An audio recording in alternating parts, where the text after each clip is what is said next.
So hey YouTube family, welcome to my channel. Today we start the topic which is new standards in the fabric Islamic tradition. We have already covered part 1 which is all about the Bhakti tradition. From here onwards we will start doing the Sufi traditions and chapter is Bhakti Sufi tradition. Okay, let's begin with this topic. Just as the religion, let us begin with the introduction. Just as the region within the subcontinent were not isolated from one another, basically जो north सब continent था वो isolated नहीं था, यानी कि लोग एक जगह से दूसरी जगह जा सकते थे, आ सकते थे, लैंड बियॉन्ड सी जा रहे थे, माउंटेन्स जा रहे थे। अरे कहाँ जा रहा है, तो जाने की बात करी तो ये भी चला गया, बहुत जल्दी अफंड हो जाते हैं लोग। ओके, जा रहे थे। अरब मर्चेंट्स फॉर इंस्टेंस, उनने वो फ्रिक्वेंटली पोर्ट वगैरह पे मतलब अपना ट्रेड वगैरह कर रहे थे वेस्टर्न कोस्ट पे। While central Asian people settle north west part of सब कॉन्टिनेंट। सेंट्रल एशियन पीपल थे, मतलब अब क्या हो रहा था, जब ट्रेड बढ़ गया तो लोगों का आना जाना लग गया। अरब मर्चेंट्स काफ़ी सारे आने लग गए थे ट्रेड को लेके, काफ़ी सारे यहाँ पे बस भी गए थे। 7th सेंचुरी में क्या होता है, इस्लाम एंटर कर जाता है हमारे इंडिया के अंदर और वो become part of what is termed as Islamic world. ठीक है। Faith of rulers and subject. On access of understanding the significance of this connection that is frequently adopted is to focus on the religious of ruling elites. यानी कि हमने understand किया, यानी कि समझा और सिग्निफिकेंस जानी और कनेक्शन देखा किसका, रिलीजन्स का और किसके साथ, रूलिंग एलाइट्स के साथ। तो इन 1711 मतलब 711 एंड अरब जनरली जिसका नाम था मोहम्मद कासिम, वो कॉन्कर्ड करते हैं, सिंध में आते हैं और became part of caliph domain, caliph domain के वो क्या बन जाते हैं, पार्ट बन जाते हैं। लेटर यानी कि 13th सेंचुरी में जो टर्क्स हैं, अरब्स हैं, वो दिल्ली सल्तनत को इस्टेब्लिश करते हैं हमारे इंडिया के अंदर और वो क्या करते हैं, फॉलोड करते हैं, फॉर्म करते हैं सल्तनत दक्कन के अंदर और अदर पार्ट ऑफ सब कॉन्टिनेंट के अंदर। Islam was acknowledge religion of rulers in several area. Islam काफ़ी जगह पे फैला होता है। Continue with in establish of Mughal empire, फिर बनता है 16th सेंचुरी में काफ़ी ज़्यादा रीजनल स्टेट्स जो थे इमर्ज होते हैं कब, 18th सेंचुरी में। थ्योरेटिकली जो मुस्लिम रूलर्स थे उनको गाइड किया जाता था उल्मा के द्वारा, accepted to ensure that ruling according to the sharia, यानी कि उनसे ये उम्मीद की जाती थी कि वो शरिया लॉ के अकॉर्डिंग ही रूल करें। सिचुएशन काफ़ी ज़्यादा कॉम्प्लिकेटेड हो गई थी सब कॉन्टिनेंट के अंदर and there was our population that did not, हाँ ऐसी काफ़ी ज़्यादा पॉपुलेशन थी सब कॉन्टिनेंट के अंदर जो कि इस्लाम को नहीं मान रही थी। Jimmy meaning projected. In this context category of Jimmy meaning protected derive from the Arabic word जिम्मा प्रोटेक्शन, यानी कि developed for people who followed revealed scriptures such as Jewish and Christian and lived under Muslim rulership। तो इस time पे क्या हो रहा था, एक कैटेगरी लोगों की बन गई थी जो कि मुस्लिम रूल्स जो था उसको मान नहीं रही थी और जिनको बेसिकली हम जूइस और क्रिश्चियन कह रहे थे, जो कि मुस्लिम रूलरशिप के अंदर तो रह रहे थे, यानी कि उनका जो रूलर थे वो मुस्लिम थे, बट वो मुस्लिम को नहीं मान रही थी। वो टैक्स पे करते थे जिसको हम जजिया कहते थे, जिसके बदले जो मुस्लिम रूलर थे वो उनको प्रोटेक्शन देते थे। इंडिया के अंदर ये जो रूल था वो हिंदू पे भी लागू हुआ करता था। In fact, ruler often adopted a fairly flexible policy towards these subjects। जो रूलर थे वो काफ़ी ज़्यादा लीनियंट पॉलिसी अपनाते थे रिलीजन को लेके। For example several rulers gave land endowment and grant tax exemption from Hindu, Jaina और Zoroastrian, Christian, Jewish religious institution, यानी कि बेसिकली क्या कर रहे थे, जो मुसलमान थे वो लैंड पे जो टैक्स लग रहा था, जो टैक्स लगाते थे वो लोग भी वो नहीं लगा रहे थे, मतलब थोड़ा सा लीनियंट रह रहे थे किन की तरफ, जो हिंदूज थे, जैन थे, जो आर्टिशंस थे, क्रिश्चियंस थे, इन सब के प्रति। Devotion towards non-Muslim religious leaders, and these grants were made by several Mughal rulers including Akbar और औरंगजेब। ऐसा अकबर और औरंगजेब भी करते हैं, यानी कि वो क्या होते हैं, थोड़ा सा छूट दे के रखते हैं किनको, जो नॉन मुस्लिम्स होते हैं उन लोगों को। अब देखते हैं पॉपुलर प्रैक्टिसेस क्या होती है इस्लाम के अंदर। The development of following the coming of Islam were not confined of ruling elites, in fact they permitted far and wide through the subcontinent amongst different social strata, peasant, artisans, warriors, merchants, to new a few.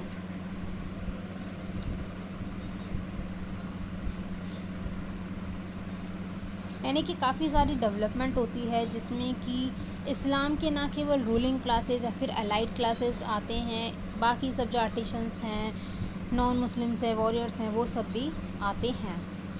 All those who adopted इस्लाम, जिनने इस्लाम adapt कर लिया, accept कर लिया, उनको 5 pillar जो होते हैं इस्लाम के अंदर वो फॉलो करने पड़ते थे। पहला था कि वो अल्लाह को माने, दूसरा था जो प्रॉफिट मोहम्मद है वो मैसेंजर है अल्लाह का, उन्हें 5 बार नमाज़ करनी पड़ती थी, उनको गिविंग आर्म्स ज़कात देना पड़ता था, रमज़ान रखने पड़ते थे, और जो मक्का है, हज है, उसकी उनको एक बार यात्रा ज़रूर करनी पड़ती थी।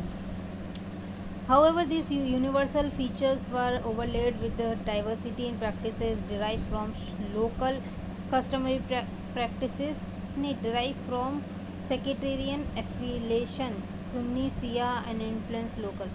मतलब ये जो practices थी ये आती थी sectarian affiliation से, जिससे इन्फ्लुएंस थे local customary practice of convert from different social milieus. Example देखा जाए तो Khojas a branch of Ismailis develop new mode of communication, इन नया मोड ऑफ कम्युनिकेशन डेवलप किया था, जिसमें क्या था कि idea drive from Quran through indigenous literary changes, यानी कि आइडिया ड्राइव कहाँ से कर रहे थे ये लोग, कुरान से कर रहे थे। दिस इंक्लूड, क्या आइडिया था, जिनान, जिसको संस्कृत में जनान कहते हैं, जिसका मतलब होता है नॉलेज, डिवोशनल पोयम्स इन पंजाब, मुल्तानी, सिंधी, काची, Hindi, Gujarati, संग्स, special ragas during daily prayer meetings, तो ये सब यहाँ पे चल रही थी इस टाइम पे, ठीक है। एल्सवर अरब मर्चेंट्स जो थे, अरब मुस्लिम ट्रेडर्स थे, वो सेटल हो गए थे मालाबार कोस्ट पे, और उनने जो लोकल लैंग्वेज थी मलयालम, उसको क्या कर लिया था, अडॉप्ट कर लिया था। लोकल कस्टम्स को सच एज मटलिनी और मेट्री लोकल रेसिडेंसी, इनको इनने अडॉप्ट कर लिया था। अब जहाँ पे आप रहते हो तो वहाँ का जाहिर सी बात है जो संगत है, जो कल्चर है, जो आसपास का रहन सहन है, वो आप अडॉप्ट कर लेते हो। तो कॉम्प्लेक्स ब्लेंड जो यूनिवर्सल फेथ था और local tradition is perhaps best amplified in the scripture of mosques, तो ये सब हमें मॉक्स के अंदर देखने को मिलता है। उस टाइम का क्या रीति रिवाज थे, कैसे लोग रहते थे। Some architectural features of mosques universal थे, यानी कि लगभग काफ़ी सारे जो मॉक्स थे वो उनकी जो फीचर्स थे वो काफ़ी यूनिवर्सल थे, एक जैसे थे, जैसे कि ओरिएंटेशन टूवर्ड्स मक्का की तरफ ही उनका मुंह होता था।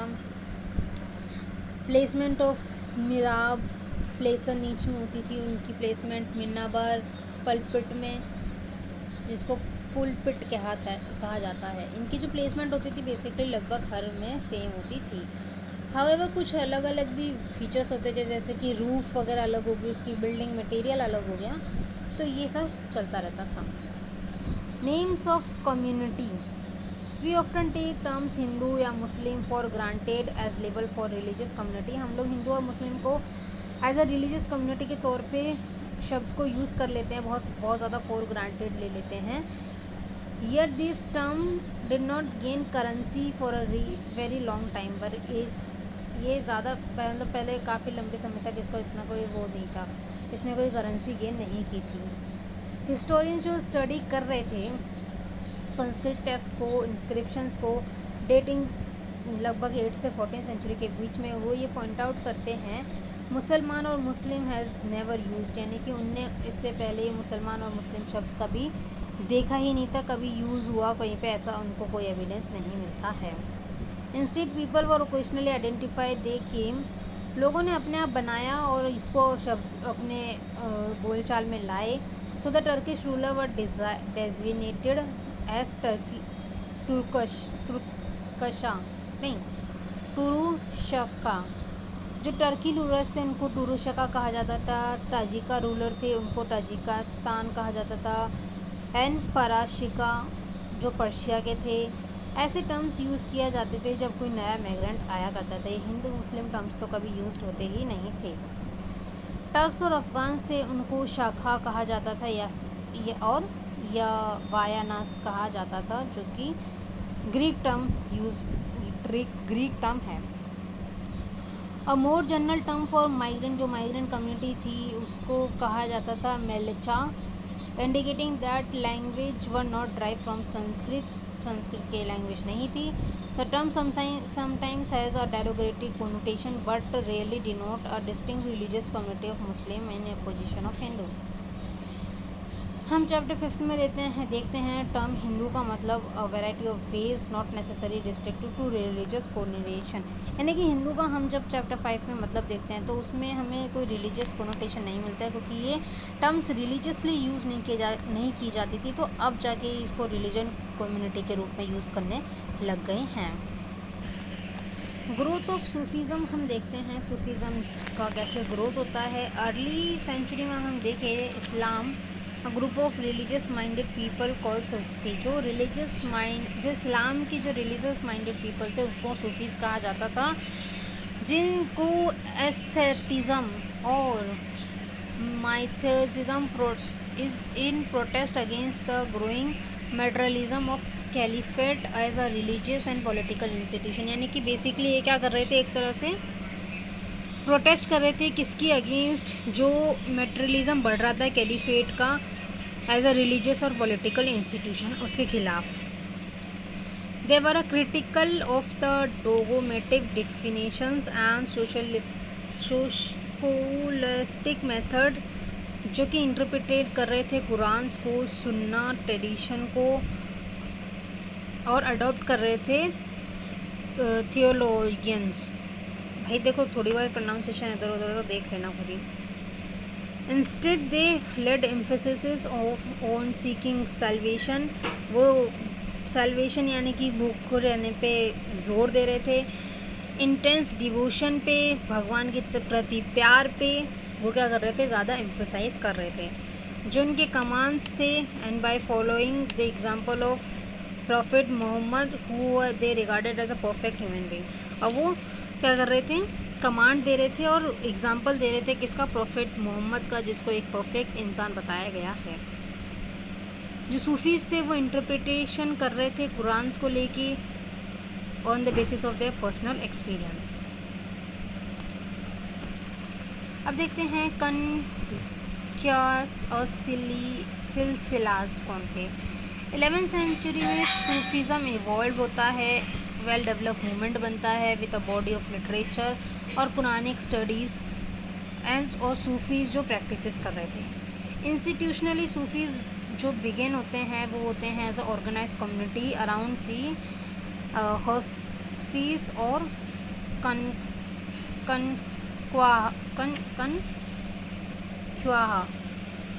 पर्शियन कुछ ऐसा होगा कंट्रोल, जो कि टीचिंग्स को कंट्रोल कर रहे थे। मास्टर नोन एज शेख, ठीक है, पीर मुर्शिद मतलब बेसिकली जो सूफीज़ थे वो इन लोग की जो टीचिंग्स होती थी उनको ये लोग बताया करते थे, फैलाया करते थे।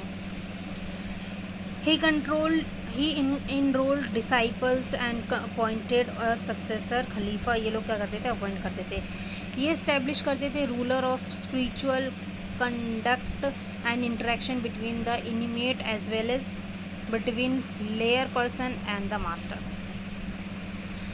जो सूफ़ी सिलसिलाज होता था वो बिगिन होता था to crystallize in different part of Islamic world through the 12th century. जो वर्ड है सिलसिला, लिटरली मीनिंग उसका होता है chain, signifies a continuous link between, एक कंटिन्यूस लिंक बताता है किसके बीच में, उनके मास्टर्स के बीच में और उसके डिसाइपल के बीच में, जो कि कभी नहीं टूटती, क्योंकि उनके बीच में क्या होता है, एक स्पिरिचुअल जेनोलॉजी होती है to the prophet Mohammad.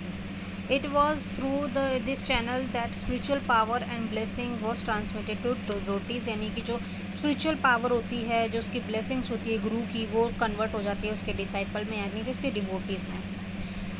Spiritual special ritual of initiative were developed in which initiated took an oath of allegiances, wore a patch garments, shaved their hair।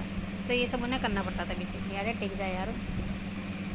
When the sheikh died, जब शेख खत्म मरता था, the tomb shrine, dargah Persian term meaning court, become the centre of devotion of for his followers, यानी कि जहाँ पे उनकी जो टोम बनाई जाती थी, यानी कि जहाँ पे उनका लास्ट जो क्रियाक्रम होता था वो होता था, वही उनका एक इम्पोर्टेंट सेंटर बन जाता था उनकी डिवोटीज़ का, उनके फॉलोअर्स का, जहाँ से वो इनकरेज करते थे प्रैक्टिसेस, जो जियारत होता है, यानी कि बेसिकली जो उनके ट्रेडिशन में कुछ करते होंगे जियारत, उनको वो लोग वहाँ से फिर इनकरेज करते थे उस जगह से।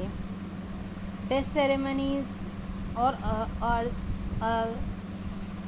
और marriage signifies union of his soul with God, ऐसा वो लोग सिग्निफाई करते थे। मतलब जो उनकी जो टोम होती थी ना, वो ये सब सिग्निफाइज करती थी कि वो क्या है, union of his soul with God, ज़ियारत, पिलग्रिमेज और ज़ियारत, वो सब ये लोग प्रैक्टिसेस परफॉर्म करते थे।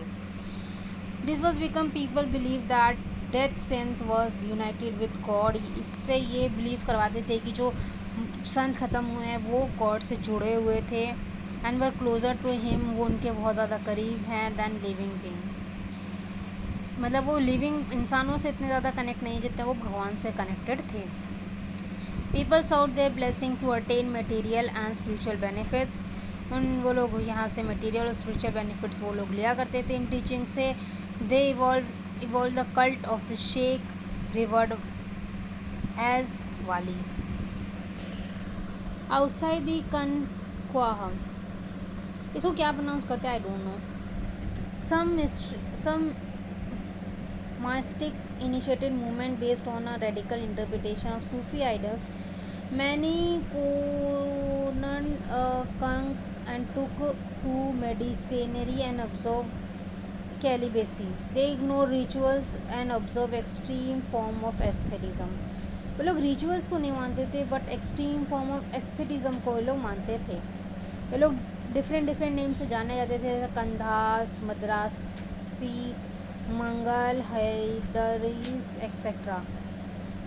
अब चूँकि वो इतने ज़्यादा deliberate defence of sharia, they were often refers to the besharia, यानी कि वो शरिया को लेके इतने ज़्यादा डेलिब्रेट थे, उनको क्या कहा जाता था, बीच शरिया कहा जाता था। In contrast to the basharia Sufis who compiled with it. तो this is all about the जो हमने टॉपिक पढ़ा and which is the growth of Sufism. Next video में हम देखेंगे कि ग्रोथ ऑफ चिश्ती सिंध subcontinent. Thank you for watching this video.